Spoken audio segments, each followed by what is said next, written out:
Знаете, имавме еден пријател од Холандија, Питер, и он беше тука и потоа после неколку месеци отидов кај него да зборувам на неговото библиско школо, да проповедам по неколку цркви. И рече: Зоран, знаеш ли ти што ми направи ти на мене? Ја викам: не знам што, све најубаво сум ти направил на тебе. Нели, обично кога ги имаме гостите, ги носиме некаде, ги шетаме и се однесуваме кон нив добро. И вика: ти вика ми го направи најлошото нешто у цел мој проповеднички живот. Ја викам: кога сум го направил тој? Сега јас, знаете, размислувам кога сум направил нешто лошо, кога он бил тука. И велам: окей, кажи ми кога било тоа? Рече: кога ме представуваше. Рече: ти кажа за мене нешто кое што кога го кажа ме стаписа и ја останав без зборови. И ја 40 минути не можев да дојдам до збор во моите. Ја вика 40 минути се мачев со мислите, со зборовите, кој следен збор да го извадам. Вели: знаеш ли колку сила има кога некој ќе ти даде чест? Знаеш ли колку сила има кога некој ќе те пофали или ќе те награди со некој збор? И вели: ја цел ден бев утепан. И вели: тек се освестив после недела дена. Мене ми требаше недела дена да го соберам мојот ум, да може да размислува на нормален начин. Така да, мене не ме чуди и не би требало да ве чуди ни вас, кога Светиот Дух сака да направи нешто. Ние обично, за тие кои што читаат Библија, за тие што се спасени, за тие кои што веруваат, за тие кои што се наново родени, имаме еден спектар на зборови, или имаме жан кој што го користиме, или пак подобро кажам, имаме јазик кој што го користиме. Нели, многу често од тука, или пак ако ме слушате мене, ќе може да го слушате зборот: ми зборуваше Светиот Дух, што не е нормална реченица на никое друго место. Може да го слушате зборот: има помазание врз мене. И некој каже: што е тоа помазание?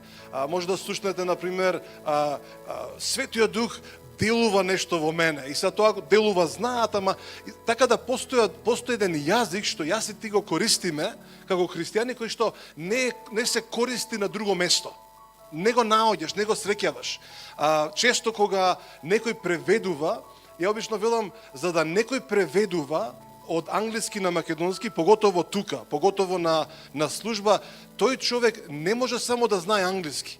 Не е доволно само да ги знае зборовите, бидејќи зборовите многу често нема да му прават смисла. Ако ја кажам една реченица која што е од Библијата, која што е инспирирана од Светиот Дух, на тој што преведува, иако знае подобро од мене англиски, нема да се снајде со значењето. Дали го разбираме тој дел? Бидејќи не познава што значи тоа. И многу често ние имаме таков јазик што го користиме и се го користиме помеѓу себе и го користиме кон Бог. Што значи тоа? Го користиме тој јазик кога се молиме. Така, значи, многу често кога се молиш ти или јас, користиме одреден јазик или одреден начин на изразување кон Бог.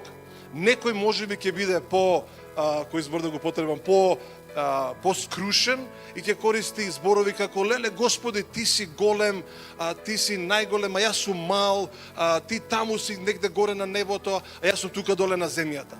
Некој друг може да користи јазик: Господи, па јас сум најважната личност, па ти мене благослови ме, ти мене дај ми. Така да можете да имате еден цел спектар на луѓе, и кога ги слушате како се молат, сваќате дека користат различни начини на изразување кон Бог. И нема ништо лошо во тоа. Сега, што е убавата работа во сево ова? Убавата работа е, ако му било кој од овие луѓе, ако му дозволи на Светиот Дух може да го прошири тој јазик. Може да го прошири тој начин на изразување. Може да го прошири видикот на кој што ние се молиме. Јас се сеќавам кога пред 20 години, 21 година, кога можеби 22, значи, чекај са, математика ја многу не сум добар, али 96 година, 97 година почнав да проповедам. Јас се сеќавам, 96 година, негде беше октомври, ја почнав да проповедам. Ја имам се уште касетата, каде што можам да си ја слушам мојата прва проповед. Значи, моите зборови, моите изрази, мојот начин на комуникација беше многу лимитиран. Некој да го слуша и каже, абе, што му е на детево, да не е малку просто? Нели, ако ме слушате сега, и ако се вратите наназад, ќе кажеш, абе, овој да не бил малце, нели, како збори вака, па, ајде бе, кажи нешто попаметно. Ме разбирате? Значи, постои разлика помеѓу тогаш, 96-та година и сега. Зошто? Бидејќи во процесот на растење, во процесот на читање на слово, не само читање на словото, него во растењето со Светиот Дух ти дозволува и развива во тебе еден друг концепт на размислување и на изразување и на живење. И затоа кога ќе сретнете некој човек кој што е 20-30 години во Господ, одеднаш ви викате, леле, колку е паметен човеков. Јас порано не, али сега имам периоди, имам времења каде што седам во мојата канцеларија и отворена е за луѓе од црквата да дојдат да разговараат, да ме прашуваат, а исто така и доаѓаат и луѓе кои што не се верници, кои што се како да кажам, неверни луѓе, не го познаваат Господ, не доаѓаат во црква, не читаат Библија, едноставно не веруваат. Они навидум велат јас сум верник, ама него немаат тој начин на живот.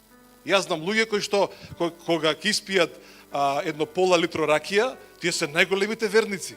И јас седам со нив и кажа, мене Господ Исус ми е најдоброто нешто, најубавото нешто, а после полата кило ракија кој ќе испари, нема врска Господ, значи тоа си е сосем друг начин на живот.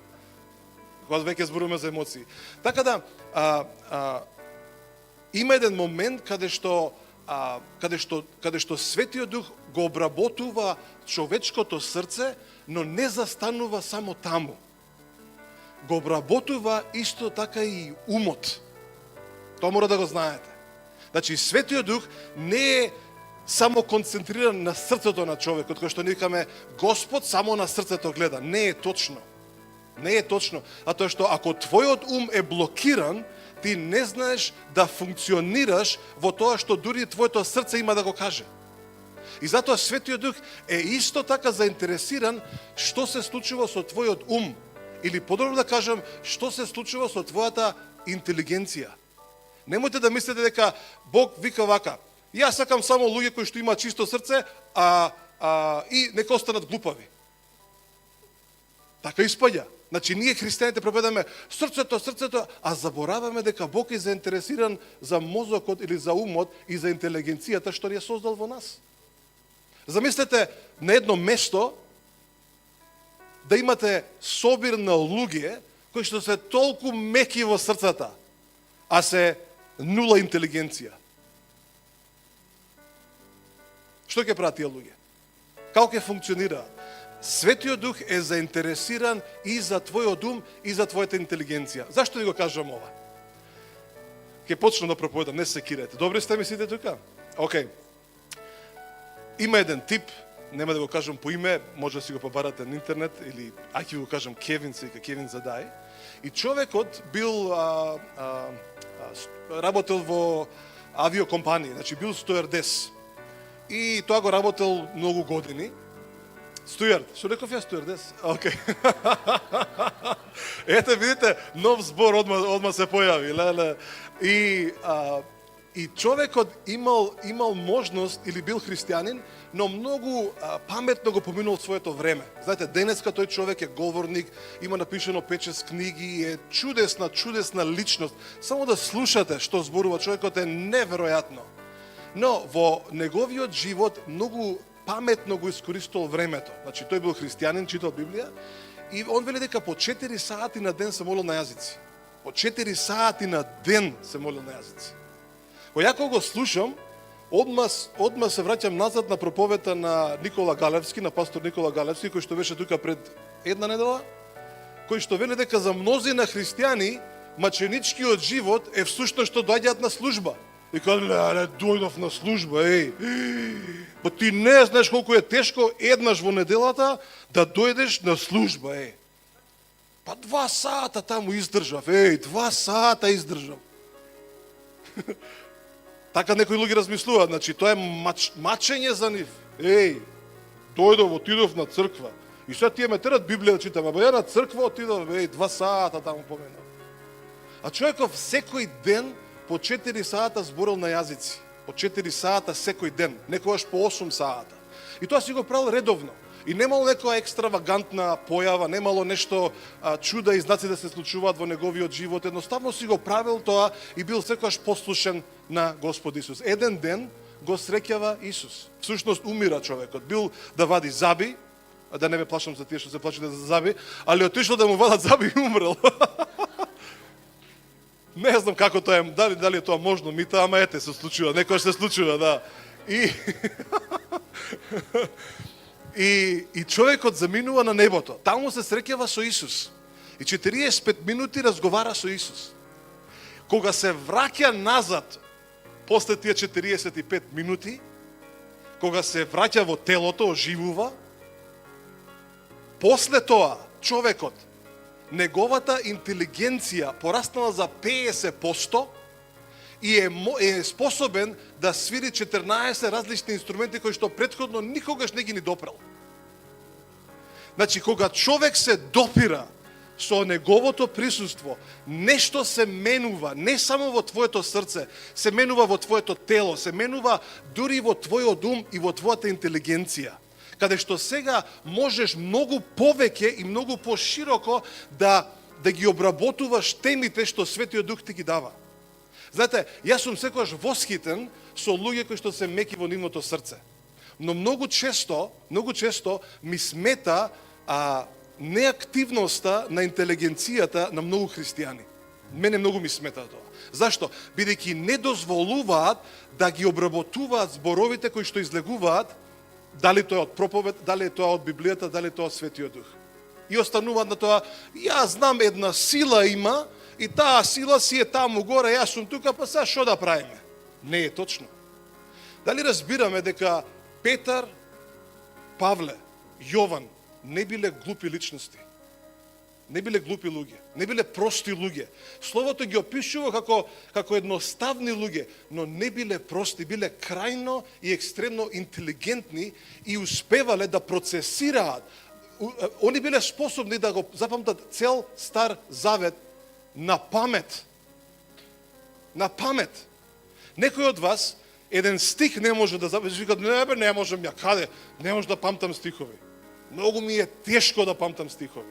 Ако ти е многу тешко на тебе и на мене, тогаш најверојатно треба да го посетуваме небото. Ние христијаните обично велиме, што? Тие се вакви, тие се такви, мау, пекол ќе одат. Ја викам луѓе, абе не ги праќате луѓето у пекол, праќате ги на небото, ќе станат попаметни, ќе може да ве разберат што зборувате. Дали го разбираме овој дел? Значи, не ја игнорирајте, не го игнорирате умот и неговата способност. Павле не вика менувајте го срцето. Никаде не вика да се менува нашето срце. Што вика во Римјани 12 глава 2 стих? Обновувајте го умот. Со други збори Павле вика, пробајте, мора да се научите да размислувате на поширок начин, на поголем начин. Зошто? Затоа што ако сакате да разберете која е добрата совршена Господова волја, морате да го потребувате умот. Морате да размислувате многу повеќе и подлабоко и пошироко и повисоко од она што сте сега. Така да немојте да игнорирате вашата, или подобро кажам, Светиот Дух не ја игнорира твојата интелигенција. Ја лично знам луѓе кои што доаѓаат или пак идат во цркви со години. И нивната способност да сватат и да разберат е оставена на исто ниво како првиот пат кога го дознале Господ. И прашањето е дали тоа ми смета. Дефинитивно ми смета. Дефинитивно тебе треба да ти смета и дефинитивно смета на сите луѓе наоколу тебе. Зашто? Бидејќи ти треба да му бидеш пример на некој друг човек. Мораш да му бидеш пример. И ти не можеш со твојот прост или ајде да не кажам простотилук, ајде ќе кажам. Не можеш да бидеш ти едноставен прост и да сакаш да задобиеш мнозина луѓе да те слушаат тебе. Ја не велам дека треба сите да бидеме филозофи. Ја не велам дека треба да бидеме, не знам какви врвни оратори. но постои момент каде што дозволуваме да интелигенцијата порасне на такво ниво да можеме да одговориме на било кој друг човек. А тоа што видите, во овој свет имате многу паметни и учени луѓе. И да, ти можеш да го зимаш моментот, мене Светиот Дух ќе ми каже. Тоа е добар, тоа е валидна, како се вика тоа, изговор. Но мора да дозволиме да Светиот Дух ги, како да кажем, ја обновува таа интелигенција или тој ум, за да можеш да размислуваш. Амен. Да можеш да размислуваш. Океј. Срамежлив аплауз, добре. Видете, ајде читаме еден стих. Кој стих да го читаме? Има многу стихови пред мене ми стојат. Ајде одиме во Лука. Во Лука, мислам дека беше, која 9 глава беше? 9 глава. Океј, 19. Нешто се пуштива само. И тука има еден стих кој што е многу валиден. И ова се зборовите на Исус. И овој човеков Кевин се сретнува со Исус. Така да ако сакате да се подобрите вашата интелигенција, сретнувајте се со Исус. Знаете, бев на едно патување, долго патување, и патувавме 4 дена во кола со едни двајца мои пријатели и ваши пријатели, Дамир и Дейв. 4 дена во кола. И тоа беше можеби едно од најсмешните моменти. Значи се смеевме и ќе престаневме да се смееме и пак се смеевме. И беше убаво и убаво.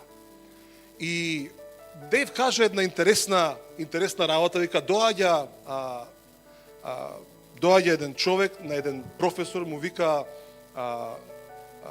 тоест Исус му доаѓа и му тропа на вратата на неговото срце и му вели дојдов да те спасам. И човекот вика да ме спасиш од што? Знаете, многу пати ни викаме треба да се спасиш. И човекот вика ама од што да се спасам? Знаете, не сите луѓе разбираат она што ние сега го знаеме. Ние знаеме да се изразиме Исус не спаси од гревот, Исус не спаси од пропаста, Исус не спаси од пекот. Имаме изрази, ама кажете му на човек ти треба да се спасиш, тој каже, ама од што? Од што да се спасам? И еве го Исус и вели вака. Вика, а Исус му рече, денес дојде спасението во овој дом, зашто и тој е син Аврам. Значи ова е цела една приказна за дома ќе се читате за еден човек. Али 10 стих, бидејќи синот човеков дојде да го бара и да го спаси загубеното. И знаете,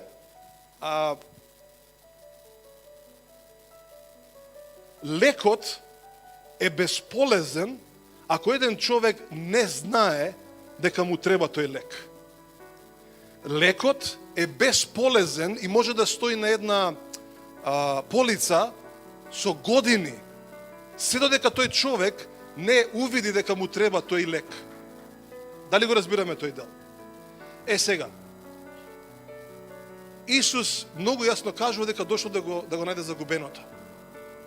И кога ние сакаме да пристапиме на некој човек, на некое семејство, ние мора да дојдеме во една состојба или во еден став дека да знаме дека Светиот Дух е тој кој што ги наведува луѓето да знаат за потребата на Исус. Јас и ти не можеме да го објасниме тој дел. Ја можам да ги кажам сите мои, јас сум го правил, со години сум го правил. Имаше една личност 7 години му зборував секој ден по 1 саат. 7 години секој ден. Не е жена ми, нели? Ама ја работев во една продавница и не ја работев секој ден. Значи ја немав слободни денови, имав само 1 јануари. И дури за 1 јануари шефот ми вика: "Зоран, а да дојдеш на работа?" Викам: "Ти не си нормален." Абе добро, дојди малку само, ајде. Така ми беше работата. И секој ден му зборував, секој ден, и човекот не реагираше. Не реагираше, едноставно, он беше муслиман и цело време се контриравме. Се до еден ден, каде што ми постави едно прашање, кое што беше од многу длабока природа. Каде што кога јас му го одговорив или го направив тој чекор на вера и направив нешто што претходно не сум го направил, и од тогаш се смени. Затоа што човекот побара да му докажам и да му покажам што е тоа зборување на јазици. Да му го покажам духовниот дел на разговорот.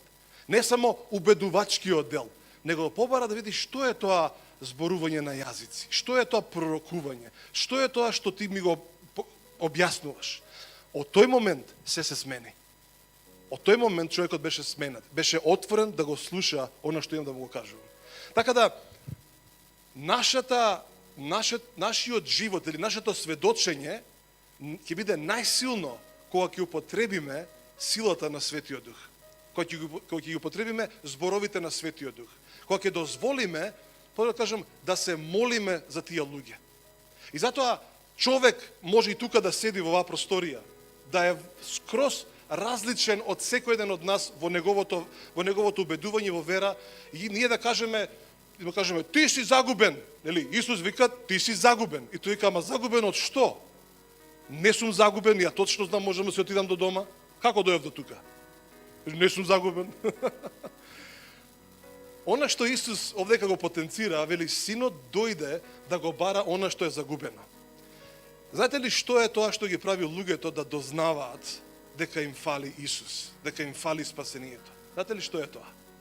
Твојата и моето сочувство кое што го изразуваме во молитва. Твојата и мојата молитва ќе им овозможи на луѓето да се тргнат тие бариери на самоувереност и да почне да доаѓа врз нив потребата за Спасителот, потребата за нешто повозвишено од ова што го имаат.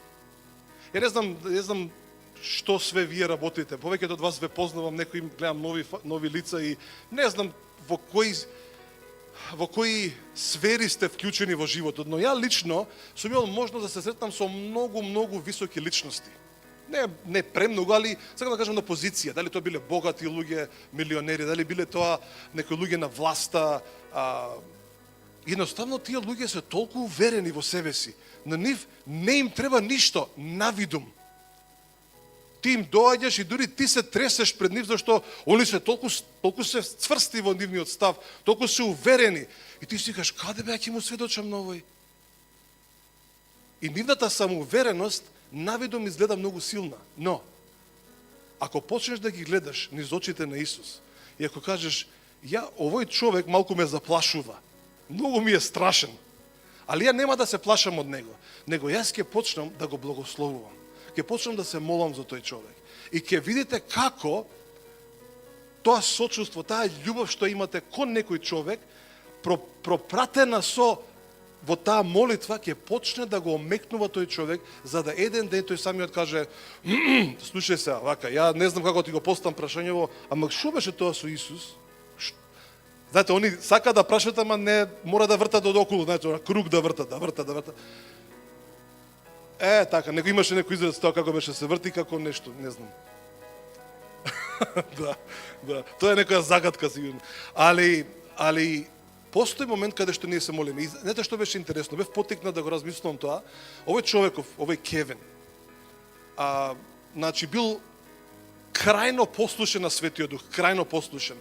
Значи он си седи во неговата хотелска соба, бидејќи патувал низ цел свет, и одеднаш Светиот Дух му вика, стани и оди и моли се на таа улица.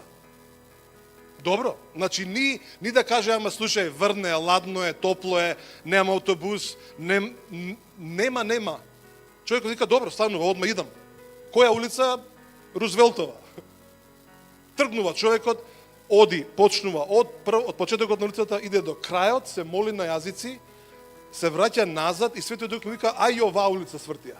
Човекот вика, добро, ја свртува улицата, си оди дома, си спие. Ништо драматично не се случило во тој момент. После 20 години се среќава на една служба со една жена и вели, кога го слушав твоето сведоштво, кога беше во тој и тој град, на таа и таа улица, многу е интересно што ја пред 20 години живеев баш на таа улица и баш тогаш во таа година јас се спасив. И сега таа жена денеска е водач или пастор на црква.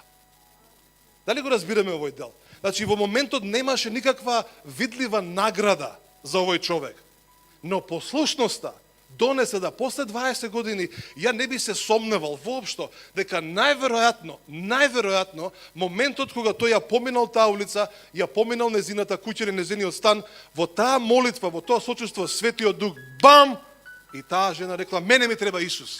Не знам зашто, не знам како, мене ми треба Исус. Дали го разбираме тој дел? Послушноста заедно со љубовта резултира во сочувство, кое што сочувство прави да правиме нешто што Светиот Дух сака да го направи во другите луѓе.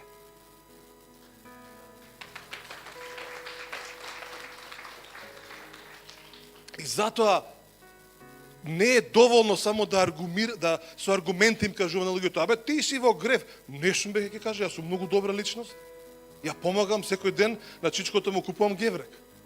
На овој таму му купувам весник. На овој третиот, на таа бабичката, секој ден ја носам преку улица. Каже: не сум ја лош човек, зашто ми... Ама ти си лош. Не сум, бре. И некојаш аргументите многу паѓаат во вода. Не можеш да им објасниш на луѓето. Но постои момент, духовен момент, каде што само така делуваш во срцата на луѓето. Ја би рекол вака, значи ова сум потполно уверен. Освен ако си со ниска интелигенција и не знаеш што се случува, и некој те довел некако те излажал, те измамил и си тука. Значи тоа е краен случај, тоа се ретки случаеви. Јас сум уверен, потполно уверен дека не постои човек кој што поверувал во Исус, без некој друг да се молел за тебе. Че не верувам. Ја точно знам кои луѓе се молеле за мене и точно знам какви биле молитвите. Во моментот не сум ги разбирал, али знаете како сум се чувствувал? Као: абе што е ова у мене? Александар Дуковски, што си го сакаме многу, ми вели: Зоран, ја отидов еднаш на служба, отидов два пати, викам: ја све лудаци се. Леле, кај дојдов кај нив. Па види како зборуваат, па види како се однесуваат, па и некако многу просто се облекуваат, некако едноставно, некако. Јас сакам нешто пошарено. Збориме за пред 20 години. Не сте вие, скоро никој од вас. И не се плашете. И ми вели Александар на телефон, тогаш имав модија големи на телефони, звртање. И ми вели: Зоран, вели, имаме служба вечер, четврток навечер. Вика: ќе дојдеш ли? Ја веќе сум испланирал нешто да правам друго. Јас сакам да му кажам не, али нешто внатре ми вели: да, веќе дојдам. И јас си се гледам вака, викам: што ми стана? Ајде тоа да беше еднаш, го разбирам. Ама ова се случуваше недела, четврток. И 6 месеци така. Јас сакам да му кажам не и излегува да. И мене ми треба 6 месеци да се свестам што се случува. Александар не е толку нападен, ама нешто внатре во мене се случува. И кога јас ќе погледнам наназад, едноставно сваќам тоа било делото на Светиот Дух, кој што ги употребувал и неговите молитви и на другите луѓе да прават во мене нешто што јас не сум ни свесен како да се справам со тоа. Јас сум крајно благодарен на сите луѓе кои што се молеле за мене, кои што го направиле тој чекор да сочувствуваат со овој големиот, крупниот, страшниот. Бидејќи тогаш имав долга коса, бев малку пострашен, имав голема брада, носев црни алишта, бев опасен дечко. И јас сум крајно благодарен што не ме отфрлиле, што не рекле: за овој не бе подалеку од него, не, дај побрзо нека си оди од нашава мирна група. Тежок ќе види, дури просте, ништо не разбира. Јас седам таму збори, тој насмеан целиот, проповеда нешто, ја го слушам, ништо не го разбирам. Ја ги разбирам зборовите, ама не знам што значат. Тоа е многу тешка состојба. А тоа што викаш, или овој е премногу паметен, или јас сум многу глуп. Нешто има. А уствари ни тоа не било. Помеѓу била работата. Се уште не било допрен тој момент, али јас фала му на Исус, што како за мене, така и за тебе, твојот живот беше променет, затоа што некој заземал став да се моли за тебе. Заземал став да се застапува за тебе. И заземал став да на некаков начин да изрази љубов. Господ Исусе, фала ти. Фала ти за секој еден кој што се молел, за секој еден овдека во оваа просторија. И фала ти што не се откажале од нас. Фала ти што имале надеж за нас. Фала ти што имале надеж да се моли за нас и да кажат ќе биде нешто од овој. Не изгледа така, ама ќе биде нешто, бидејќи ја гледам надежта која што стои врз него. Амин. Така да некој ја видел надежта врз тебе. Ајде ќе одиме во еден стих, 2 Коринтијани. Леле. Ја денеска некако верувам дека треба да го посетиме небото. Малку тоа да се зголеми интелигенцијата, а и да научиме да свириме. Ја некако секогаш викам, дај Господи нешто нека ми удри по глава да научам одма да свирам. Пијано, тапани и што беше другото? И да, тоа више знам, ама да. Океј, ајде ќе читаме овој стих. Овој е прекрасен стих, затоа што и бев малку инспириран и од тоа што го пеевме.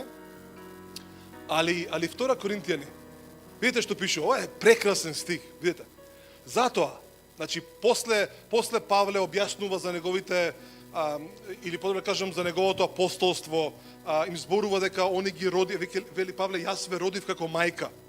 Нели користи символизам или користи начин на изразување колку тој ги сакал луѓето. Нели знаеме дека Павле не можеше да ги роди нив како машко лице, али внатре во него се роди желба да ги сака тие луѓе, иако не ги знаеше, ги погледна. Павле вика во 1 Коринтијани, вели, некои од вас беа гнасни, беа лоши, беа проститутки, беа robbers, како е на македонски, разбойници, беа изопачени луѓе, значи вие бевте, со други зборови вика, вие бевте джганот на ова општество. И ако читаме историски, Коринт бил еден од тој збор во тоа време. Значи луѓето кога ќе кажеле Коринт, значи Коринт представувало нешто како Содом и Гомора. Значи, сите викале, Коринт, немој таму да идеш.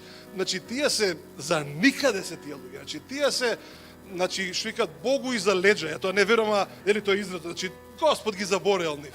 Некаде се позади. Значи, состојбата била толку не само критична, него била апсолутно одбивна. И не секој се осмелувал како христијанин да иде таму. Што барам ја кај нив? Тоа е како, например, сега да знаете вие дека не знам што би било најлошото нешто, да кажеме некој собир на некои лоши моторџи, ајде така ги кажеме. И сега тие таму прават нешто глупости, и сега тие со при цел здрав памет, нели дотеран така уфирцан, и да идеш таму кај нив. Као прво одма ќе те примета дека не припаѓаш таму. Одма ќе примета, ќе кажеш, што бра бе овој тука, да не се изгубил човеков. Разбирате? Значи сите тие црни, кожни алишта, ние имавме таква една случка, бевме не... Ајде ви ја кажам, бевме не поканија баш на таква моторџинска конференција. И ја викам на Ребека, не поканија, ќе одиме заедно, многу ќе биде убаво. И сега, бидејќи ние сме научени на конференции каде што идат нормални луѓе, нели нормално облечени и пристојно облечени, и Ребека рече, Зоран, ова убаво ми е, го зема најшареното нешто на незе, значи најшарено. Јако паметен си земав нешто како сивкасто, како неутрално, зашто јас знам како они размислуваат, како ќе бидат облечени. И доаѓаме на конференцијата и Ребека беше најшарениот лист таму. И вика што ми направи, викам, па ја. И знаете, сите вака се вртат. Што е на девојчево? Затоа што едноставно не припаѓаш таму или пак те приметуваат. И сега замислете, Павле во таа состојба на Коринт иде таму. И вика, ја идам кај тие гнасните, кај тие лошите, кај тие изопачените, кај тие од лошо по лошо.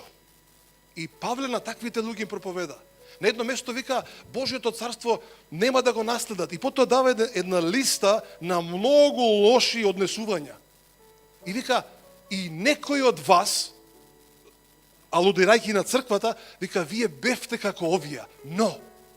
Но, вели, преку љубовта, преку благодата и милоста на нашиот Господ Исус, веќе не сте такви. Сега сте вие облечени во новиот човек, во праведноста. Окей.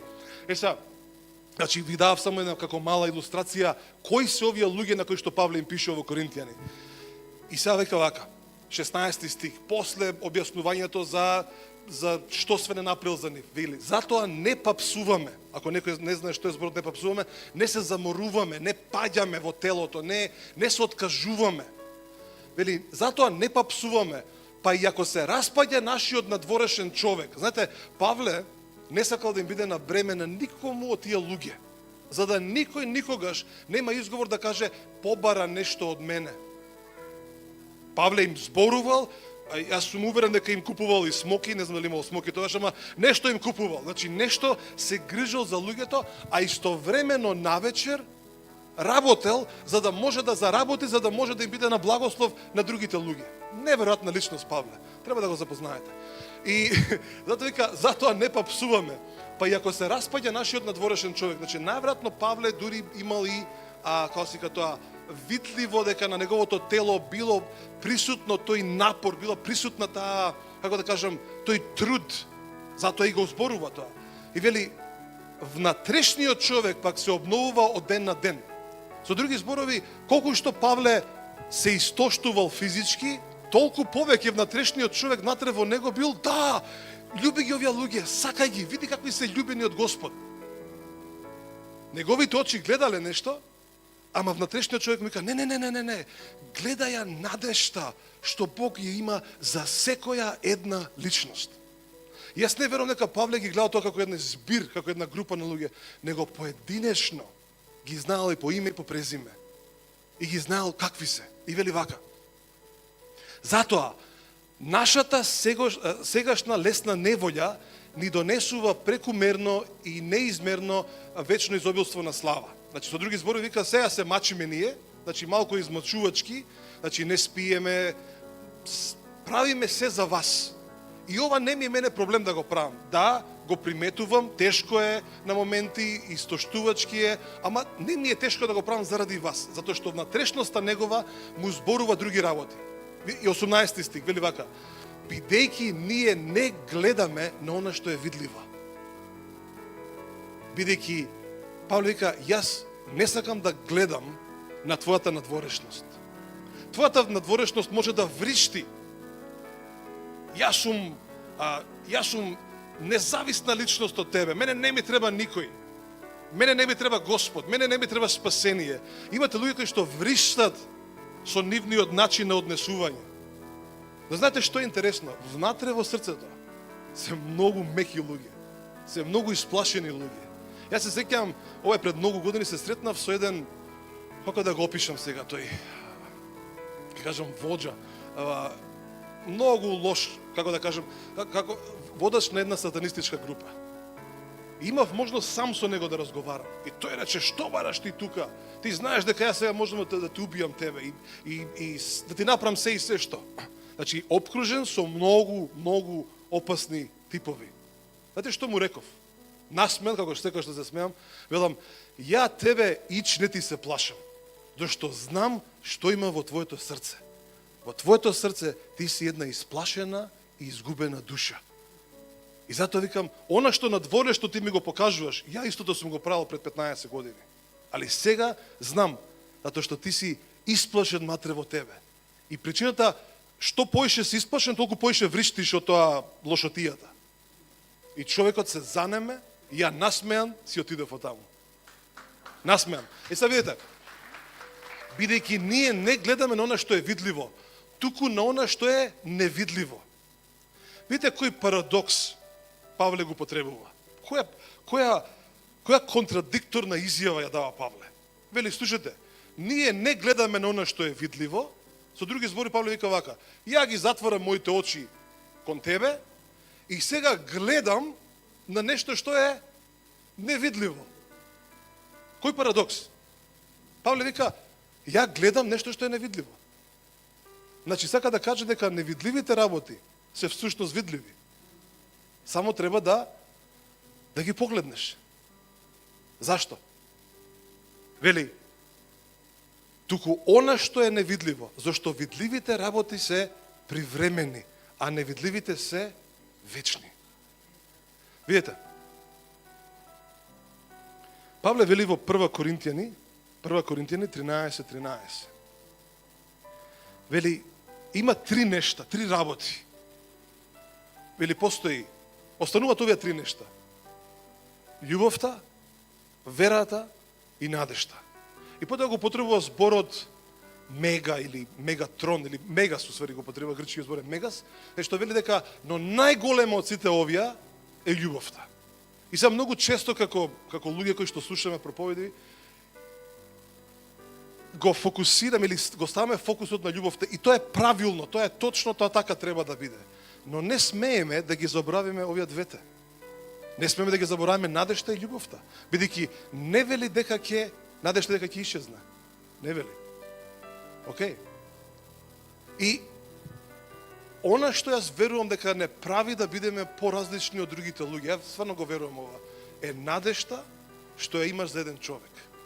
Ја некако сум уверен дека ти можеш мене теолошки и доктринално и како да кажам, ментално да ми го објасни зборот дека ти имаш љубов во тебе. Јас ќе ти верувам, бидејќи верувам на Словото. Римјани 5:5 вели дека љубовта е во тебе. Ја тоа го прифаќам. Го верувам, немам ништо против тоа. Но ќе ми треба уште еден доказ дека ти стварно го мислиш тоа, дека ти стварно си уверен во тоа и дека стварно го живееш тоа. Знаете кој ќе ми биде мене доказот? Надежта што имаш за еден човек. Дали го разбираме тој дел? А тоа што ти можеш да ми кажеш, ама Зоран, имам љубов во мене. Пеки. Амин. Така е. Но надежта што ќе ја живееш, ќе ми биде доказот дека ти стварно веруваш дека љубовта е во тебе. Тоа ќе ми биде доказот. Бидејќи не можеш да кажеш дека имаш љубов за некој човек, а следниот збор да биде овие идат у пекол директно. Дали го разбираме тој дел? Значи не можеш да кажеш ти дека имаш љубов и дека таа љубов действува, а да ги тргаш 95% од сите луѓе што ги знаеш и кажеш, овие идат у пекол директ. Бидејќи не ставаш надеж на нив. А всушност надежта е веќе ставена во тебе. Надежта е алатка која што ти дозволува да ја живееш љубовта и да ја чекориш верата. Дали го разбираме овој дел или не го разбираме? Дали не е јасен овој дел? Добро, не е јасен сега, ама ќе се разјасни. Затоа што без надеж е невозможно за тебе да знаеш да се молиш за некој човек. Ако ти немаш надеж за некој човек, не знаеш како да се молиш. Не знаеш како да постапуваш со тој човек. Бидејќи ќе кажеш 1, 2, 3 грешки, готово, ти више немаш што со мене да правиш. Немаш више ти што имам јас со тебе. Али кога имаш надеж за некој човек, не се откажуваш. Колку трае надежта? До кога се бориш за некој човек? До крајот. До крајот, додека диши. И кој ќе престане да диши, пак се нервираш и викаш, дај бе стане уште малце. Дали го разбираме овој дел? Затоа го нагласувам тој момент за надежта последниве 2-3 месеци. Луѓе, употребувајте надежта што Бог ви ја дал. Јас знам дека не замараат и сме врзани со, или да кажам, обседнати со некои ситници од секојдневието. Некој ќе каже, леле, немам за струја, немам за ова. Ја тоа, сето тоа некако го разбирам, некако. Али ти како верник, како човек кој што е запишан на небото, со името запишано на небото, седнат на престолот, исполнет со Светиот Дух, исполнет со секоја сила и со секаква побожност во тебе, со се што ти дадено ти е се за побожен живот, и не можеш само да се фокусираш на дали ќе има утре леп или ќе нема утре леп. Дали ќе има доволно алишта или ќе нема доволно алишта. Исус вика, не се замарете со тие работи, безбожниците така размислуваат. Него вели, најпрво барајте го Божјото царство и неговата праведност. И сето тоа друго кој што сите други луѓе го барат, кај вас ќе дојде како по дефолт, како ќе дојде како нормална работа. Така да не се секирајте, не се вознемирувајте за безвезни работи. Тие тие секогаш ќе си вртат околу вас. Бидејќи живееме во таков свет. Али затоа Исус не повика да надежта го разруши системот на овој свет, да го разруши, да каже има надеж. И најголемите промени во човечките животи, дури во една држава, била заради луѓе кои што ја виделе надежта за таа ситуација. Така да се размислува да се размислува за надежта не е само да се има како позитивно мислење. Надежта не е позитивно мислење. Ја пишувам една книга, долги години веќе ја составувам, али мислам дека и ближи крајот. И таму напишав една реченица која што ми одзвонува во мене. И велам вака, најубавото нешто што може да и се случи на една исплашена и изгубена душа.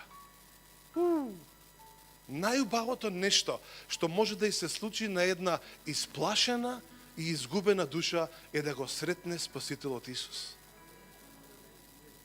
Најубавото нешто.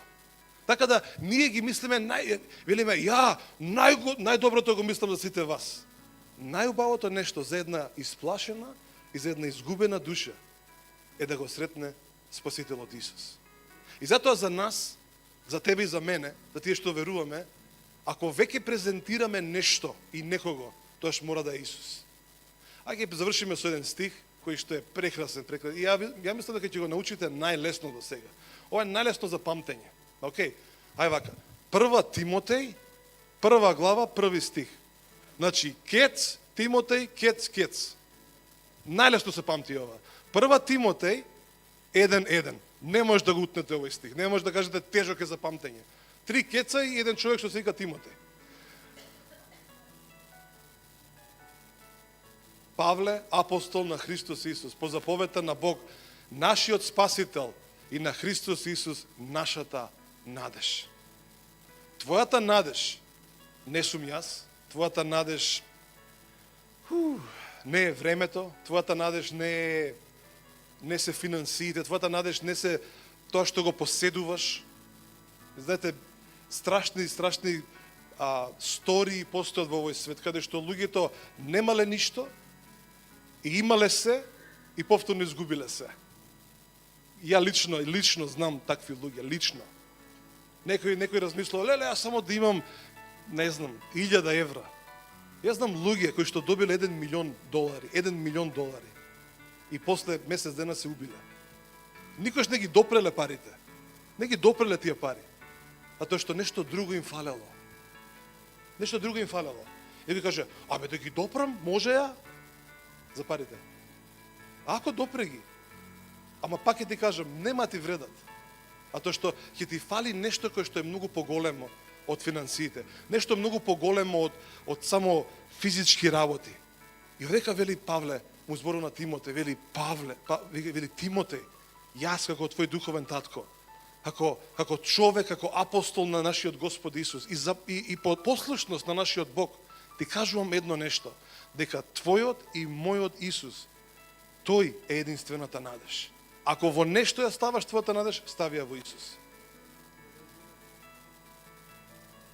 И тука може уште една цела проповед да ви објаснам. Затоа како Исус нема да ве разочара, како тоа Исус нема да ве остави, како тоа Исус нема да ве повреди најповеќе од се. Многу често Ребека ќе ми каже, што ти требаше ги навреди пола луѓе. Не сакав. Видите, Исус никогаш ни не сакајќи нема да ве повреди. Бидејќи не знае како да ве повреди. Бидејќи се застапува за вас. Така да, толку многу убавина во Исус, толку многу надеж во Исус. И ако нешто на некому му објаснувате, тогаш направете презентација за Исус. Кажете им колку Исус е личен спасител, колку е лична надеж за секој еден кој што е изгубен. Јас верувам дека тоа ќе биде промената на човечките животи. Имавме прекрасно славење, нели? Супер беше. Емоции, чувства, како што кажа Милена, тоа е прекрасно.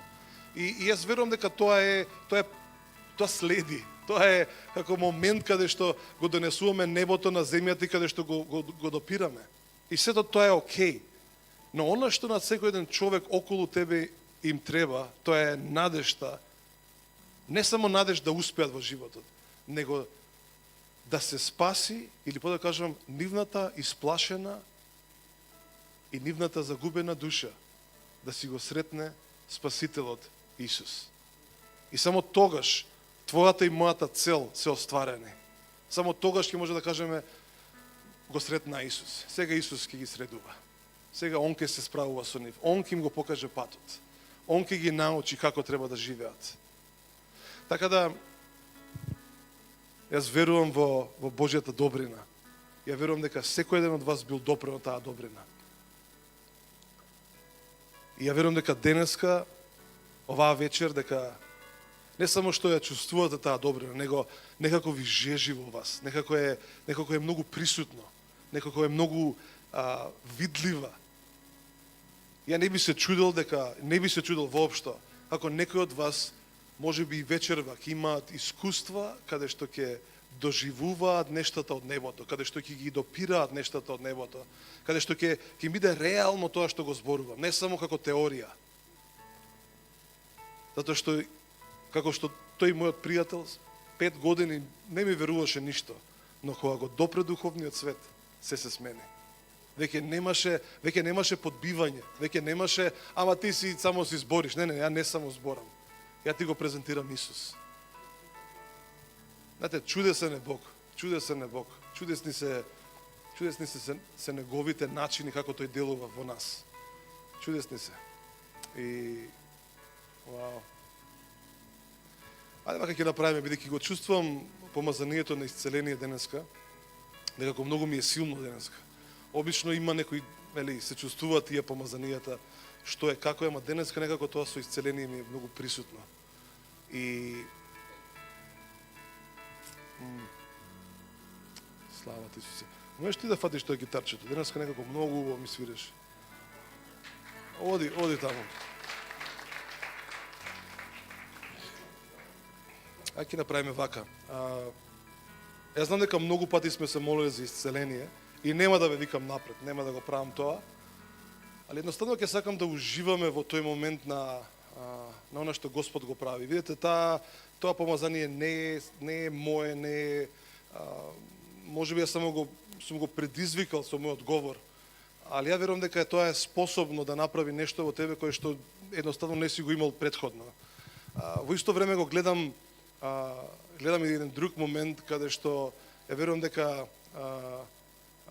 сакам да им зборувам на 2-3 личности кои што верувам дека имаат, дури како да кажам, посебен момент денеска, посебен допир со Светиот Дух, посебно се отвори нешто во твојот живот, посебно се како да кажам, се отклучи нешто во твојот ум, се отклучи нешто во твојата душа и е добро да го запечатиме, да го држиме како такво, затоа што јас верувам дека е добро да ги чуваме зборовите на Светиот Дух во нас. И ајде пред ќе се молиме вака. За секој ден кој што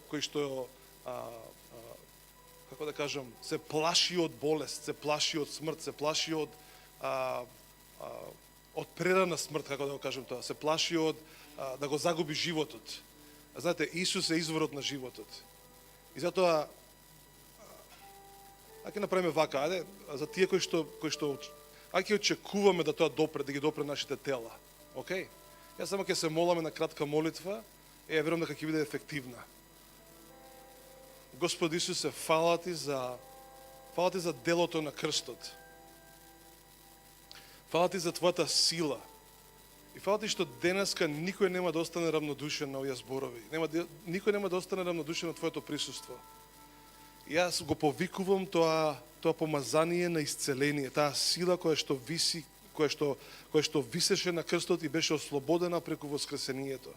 Да го допре секој човек кој што е присутен тука, кој што се плаши од смрт, се плаши од таа болест. Во името на Исус, јас го декларирам тоа и велам живот во тебе. Исус дојде да ти даде живот во изобилие. И секоја болест, секоја болка мора да се оди во името на Исус. Амин. Ја ќе го молам на најискрен можен начин. Најискрено што може, бидејќи сакам да го молам и за мене, не само за вас. Ќе се молам вака. Тука ќе го завршиме тој момент на дружба или на слушање, а потоа може да се дружите со другите луѓе. Ако сакаш да отвори ги очите, ако сакаш отвори ги.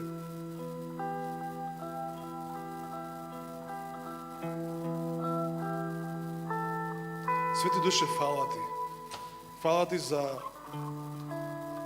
овој незаборавен момент. Фала Ти за Твојата добрина, за Твојата личност. И оно што се молам сега е да го искусиме небото. Јас се молам за секој еден овдека, се молам и за самиот мене. Да можеме да бидеме луѓе кои што го вкусуваат небото, што го дишат воздухот на небото, што го дишат кислородот на небото, што вкусуваат од Божјата слава, што вкусуваат од Божите добрини, од силата. Јас те молам и ти благодарам што тоа не е нешто невозможно. Јас се молам дури за нашата интелигенција да расте, додека соработуваме со Тебе, Свети Душе. Јас се молам да нашата интелигенција се развива додека општиме со Тебе, Исусе. Јас се молам за надприродно знаење. Јас се молам за надприродни дејствувања. Јас се молам за надприродни уметници, надприродно знаење, свирење инструменти, на надприродно создавање на нешто што не постоеле, за надприродно воспоставување на жанрови, на идеи, на начини, Фала Ти што се е можно за оние кои што веруваат. Јас тоа го барам од небото и велам, ја не сакам да се фокусирам на тоа што го гледам, него го гледам тоа невидливото. Ја гледам надежта што е пред нас. Ја повикувам во секој еден живот да си настапи и да си делува, да може небото да биде видливото нешто тука доле на земјата. Да сите очи се затворат кои што само се фокусираат на видливото и да сите очи кои што се внатре на срцето да бидат осветлени, да го гледаат невидливото. Татко, фала Ти во името на Исус. Фала Ти што си добар према нас.